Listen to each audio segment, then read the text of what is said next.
right, folks, how's it going? I think this topic has really struck me because of I'm coming from a multi lens angle. Now, when I'm saying is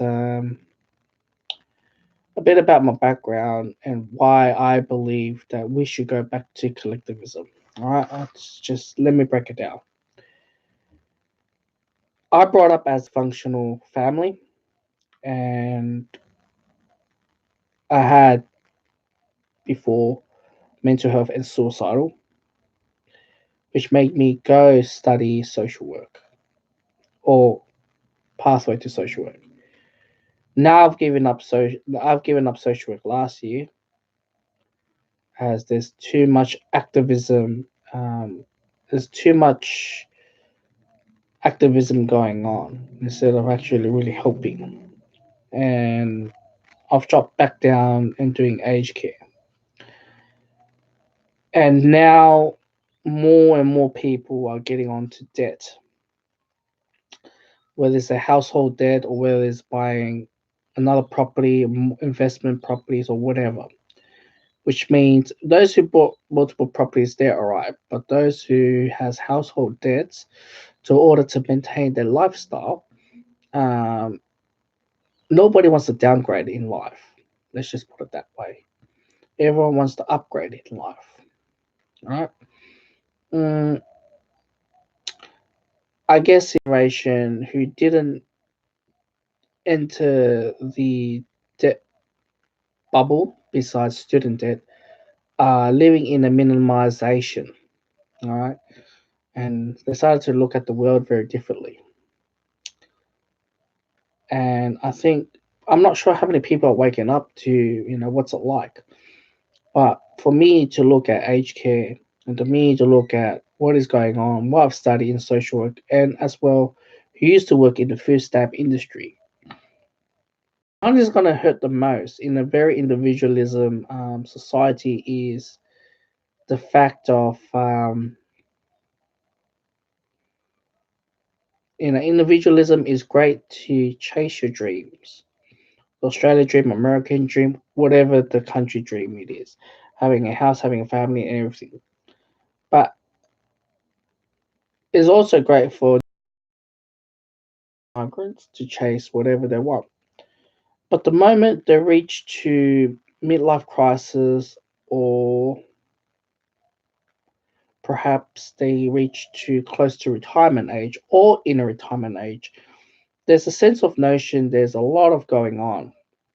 As one of the factors can be divorce, one of the factors didn't put much money on their super account. Another one is their savings being eaten away. Another one, I've been hearing stories like they couldn't afford to go to aged care. Now, going to aged care, there's a government one and there's a private one.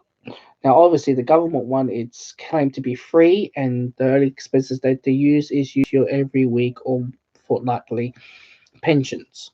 Now, we already know in the future in Australia, there's not going to be any pensions. There is less wage earners as there's, to subsidize every individual who's in this social welfare. And the government is trying to, it's already has pushed a lot of restricted criterias, guidelines to be eligible. And I think is the ones that's going to be the huge marginalized is the one that's midlife crisis. Those who didn't have savings or super. Those are the ones who are the hardworking people, whether they do cash in hand jobs or tax jobs. It's doomed. And now we know life expectancy, we get to live till 80 years old or more. So we humans tend to live longer. Now, if you look back in our history, we have never been have this life expectancy before. If you look back in the hunter-gatherer society, agrarian society, industrial revolution, we have never got to that stage. But what I do see from um, the hunter-gatherer and the agriculture, it was more of the collectivism. The moment we step into the industrial revolution, Many people left rural cities to go to big cities in order to get jobs, which is nothing wrong with that. During the Industrial Revolution, many kids, there was a lot of child labor. Under the age of 15, 16, many of them get married at a very young age. But then again, these people tend, their life expectancy were probably in the 50s. But now we humans, our life expectancy has been improving year after year. We tend to live longer. Now, the retirement age has gone to 67 years old. God knows when my time gets up, when what's the retirement's going to be like. In my studies, we have seen there's a lots of elderly suicide. In the suicide group, there's a high among the young youth and the elders. And the elders being involved is kind of spiritual because it's based on as they have things like that. Divorce and marriage cars cost a lot of money. Whether you make a good decision or bad decision, or you have to be submissive, forced to listen to your missus' decision on making bad choices or bad investment, you cannot get that money back. Unfortunately, there's no such thing as this exchange or refund when you make that sort of decision. Once you have that big house, that's it. It's game over. That's your name under 25 or 35 years. Even if you do pay off a house, that's already close to your retirement age, or you're already past your retirement age, or even if you're still in your retirement age, still has to pay it off. That's why I said the society should go back to collectivism because the fact that it does not sustain the society individualism because as you get older, midlife crisis, there's no help or or going back. There's too many dysfunctional as we see right now.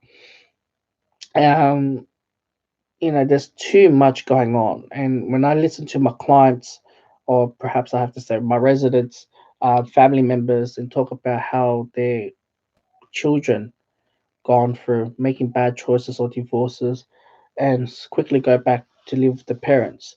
Now, living with the parents, even if the parents are 60, 50s, or 70 years old, it puts a burden on them because they don't have savings. Um, you have to remember when the child is born, it's the cheapest. You spend the least money when the child is born. The most expensive time is when a child gets really, really old, like probably my age or close to marriage, because you have to give money all the way through. When you're close to marriage, then you have to give money to your child to order to enough to have, to live on, or perhaps um, get into marriage lifestyle or a deposit for a house. Now, the deposit for a house nowadays, you guys are aware, no, that house is already skyrocketed.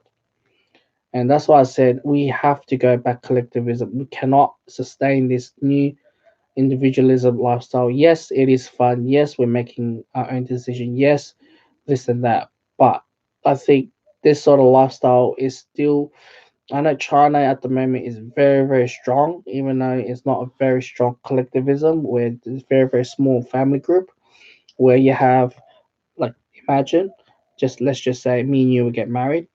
All right. Two of my grandparents, my parents, two of your parents, one is you, one is me, and down to one child. I know the fact that last couple of years China has abolished the one child policy, but just look at you're the one, and you have four families to look after, 4 and 6 to look after, 6 families you have to look after. Then if you're the only one, you got to marry to the other one. I know, that's you, and it's getting smaller. And what your parents have to look after the grandparents, and what your parents will look after you, but also you look after the whole tree. All right. Now, the fact that the one good thing about China at the moment is they really push for high socioeconomic or high educated people to push for getting a higher position job, getting a high better wages. Now, why are you being pushed to that? Why should you work towards that? Because the fact that if you work towards that, when it comes to retirement, now China's retirement is between 53 to 57, depending on your job profession, right? Obviously, if you're hard labor working, you retire earlier. Now, whatever what you earn per month, let's just say $5,000 per month, and when you hit the retirement age, you get 50% out of it. So that's 2,500. And that's why I said that concept really, really pushes people to be hypergamy, really, really focus on, that's why you see a lot of Chinese family has pushed their kids to go as much tutoring as much as they can to invest that child because it's for survival. I think the individualism, there's no survival. It's a dead end. We need somehow to have to convert back to collectivism because yes, we are modern, we are forward thinking country, society, but when it comes to choosing a life path, close to the end of your life or not even close to the end of your life, it's struggle. Going to the aged care, you have to be at the age of 65 and over, unless you have some sort of illness that you can be part of it, even under the age of 65. Now, I cannot predict everyone can get to that stage, but what I can say is that collectivism, you cannot always rely on the government or agencies to go through that. The last 2 months, I saw there's 13 people has passed away in my facility. People die in and come in. It's part of life, but I think to live happy is better to be collectivism. It's better within the family, but we tend to be selfish. We travel everywhere. We buy whatever we want and things like that. Australia has one of the highest debt in all over housing and household debts in the world. We are one of the top five at the moment. So there you go. That's why I said we need to go back to collectivism. We need to look after our own families and order this human civilization to order to stay surviving. If not, then there's going to be a huge burden, and we cannot always point the fingers directly to the government. We cannot do that anymore. The government has done the best as they can, and as well, we see how the future will may hold. Maybe things will change, but I don't think it will get changed any better.